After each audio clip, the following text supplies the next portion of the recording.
Hey, if you liked the video, give it a thumbs up and show some love for the series.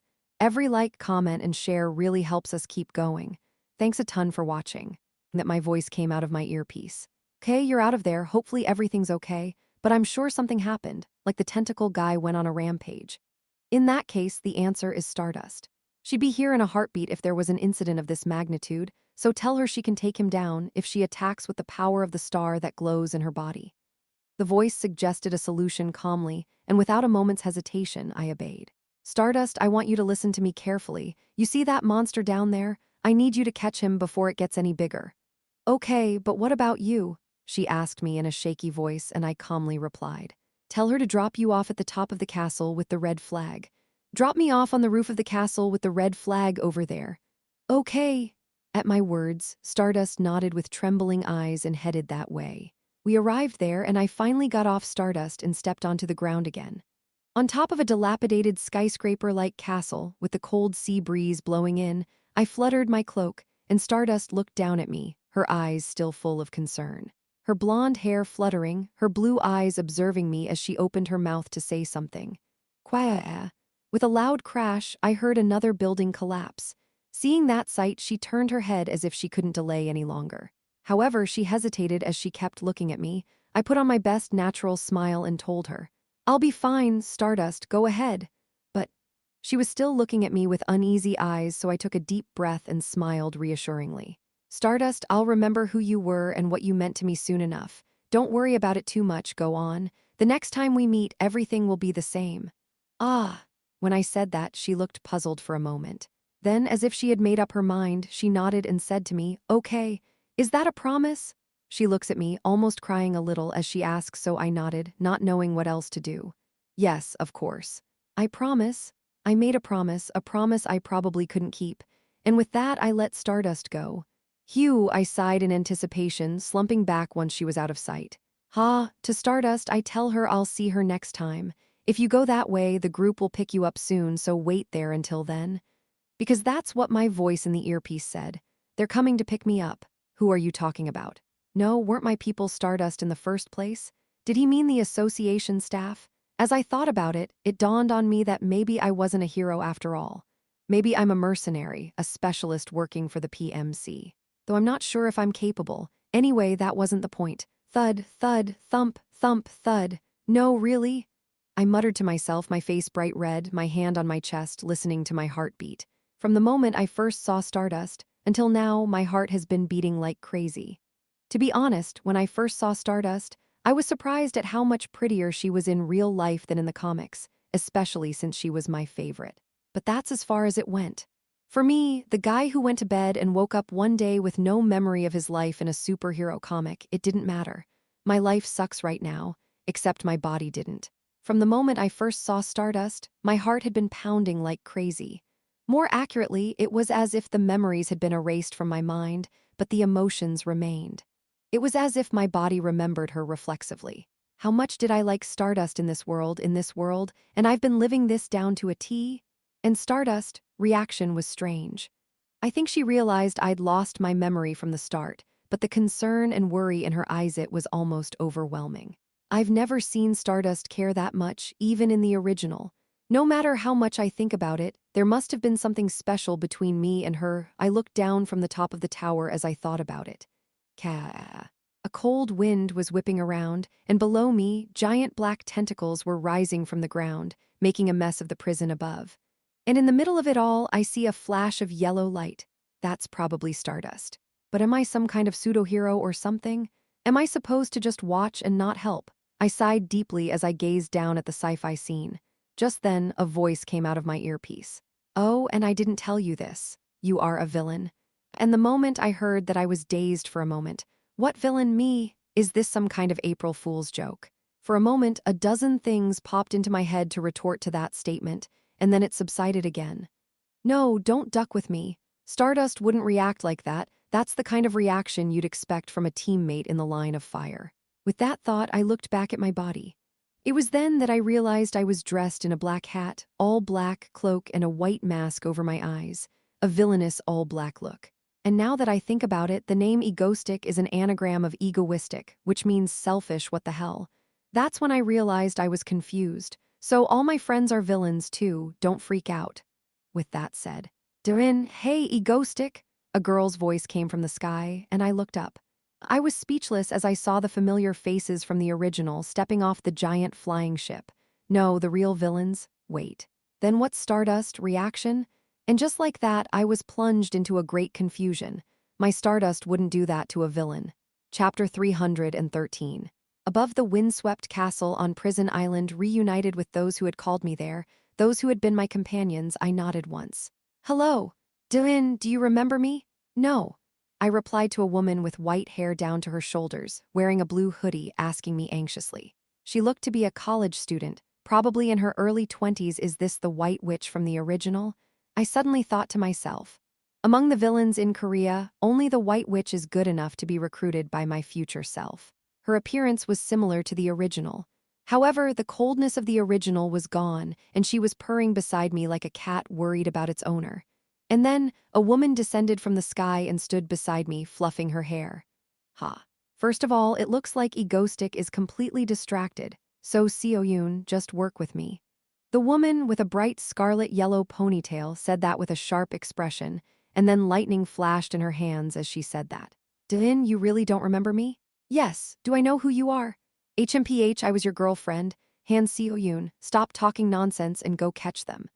Just as the white-haired woman was saying that, a black-haired woman in a shrine maiden outfit who had landed softly on the ground and looked at her with cold eyes said so. Hearing those words, I looked down and I saw some people moving down there. Ah! Suddenly, I realized what was going on. Before the wish granter died, he had used his giant black tentacles to make one final strike, smashing the prison to pieces and allowing the prisoners to escape. Tong, Tong. Although the prison's security system seemed to be preventing them from escaping with all sorts of technological gadgets, some of them still managed to escape. Dylan will keep them at bay, so just go up there and rest for now, okay? Huh. As she said that, she grabbed my hand. At that moment, a magic circle flashed, and my vision shifted from the tower to something higher. Right there, on top of that giant airship I saw above. Dylan! And just like that, I was teleported up to the top of the airship, dumbfounded. A woman with long brown hair and a cardigan ran toward me. Before I could say anything, the woman in the shrine maiden's robes and magic disappeared from my sight again. And then I noticed something strange. They said they were going to stop those prisoners from escaping. Surely my colleagues called me a villain? Then why are they going to stop the prisoners from escaping? Isn't that for heroes? While I was mulling over these questions, the brown-haired woman who ran towards me gave me a pitying look and said, Dylan, do you remember me? No. As she turned to me, I replied, No, I don't. And I meant it, especially in the case of the woman in front of me. The yellow-haired woman in front of me looks like Electra because of her lightning bolt, and the one in the shrine maiden outfit looks like Moonlight Maiden, but I feel like I've never seen this person before. However, judging from the way my body feels relieved when I meet this person, it seems like she's someone I trusted quite a bit. Seo-yoon was right about Doin losing his memory. I'm Subin, please feel free to call me Subin. Yes, Subin. Doin, please follow me. I did so and followed behind her. As we entered the airship's cabin, I saw people wearing rabbit-shaped helmets. They must be the ones who collect these airships. With their heads bowed towards me, I walked into the cabin and saw a large world map and a desk. First of all, as Doin told me before he lost his memory, they're capturing those escaping villains.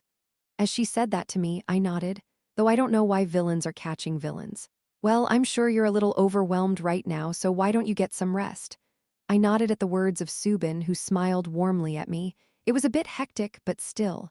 Somehow I feel relieved to be here. With that thought, I looked out through the airship's window at the sky below. Under the blue sky, the prison castle on the island loomed large. And down below, it was in full swing. Giant, towering tentacles rose up from the ground and wrapped around several of the prison buildings like an octopus. It was like a giant monster invasion in a movie. I never thought I'd see something like this in my life, haha. I smirked and muttered to myself nonchalantly, then turned my eyes to look for someone. Villains rampaging all over the island and my companions fighting and capturing them. And then, a flash of yellow light, someone battling black tentacles down below. That must be Stardust.